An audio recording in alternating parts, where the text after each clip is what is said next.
So here's the classic belief. If I leave money in the bank, I earn interest. That's income, so it must be good. If I take a loan, I have to pay interest. That's money going out, so it must be bad. Seems rather straightforward, right? Save equal to asset, loan equal to liability, case closed. Well, not so fast. When you put money into a bank as a deposit, it's not just sitting on a locker with your name on it. You are actually giving a loan to the bank, and in return, the bank gives you a tiny interest rate. Sounds simple, right? But here's where it gets clever or crazier depending on how you look at it. Thanks to something called as a fractional reserve banking, the bank doesn't need to keep all your money in the vault. In fact, only need to hold a very small fraction, like say 10% or even less. The rest, they are allowed to loan it out. And not just once. They can loan out multiples of the money they actually have. So here's the cycle.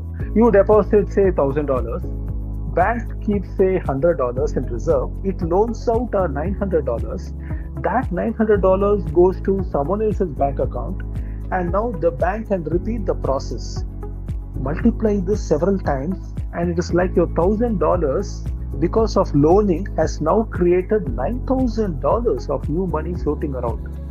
This is how money is created in today's system. Not printed by the government, but multiplied by loans through banks. Okay, now let's talk about profit. The first slide you saw so many extravagant banks, so beautiful, wonderful architecture, and the brand image itself is quite famous. Banks charge a higher interest rate on loans. That's what they pay you for deposits. And so when they say give you say 3%, they might actually charge 9% or more for loans. And the loan amount is also scaled up several times. So even better for them. Now that explains how they own such costly infrastructure. Most loans are also secured by collateral. A house, a car, a business. So the risk is actually low on the part of the bank and returns are high. The spread, the difference between what they pay you and what they earn from others is what makes the bank incredibly profitable. But here's the kicker. The more loans created, the more money enters circulation.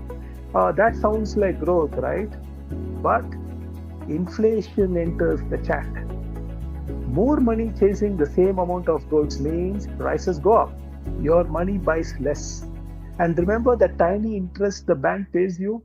Yeah, it's usually less than inflation, which means your savings are actually losing value over time. This is by design because most central banks set low interest rates to encourage borrowing, not saving. They want the economy to move, to grow, to consume. So please ask yourself this question. Am I building wealth by saving or just letting it slowly erode? Inflation is like a silent thief. You don't hear it, you don't see it, but it slowly erodes your money's power.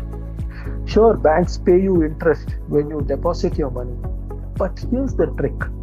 The returns you get are usually less than the real inflation rate. So even though your account balance is growing, your actual purchasing power is shrinking.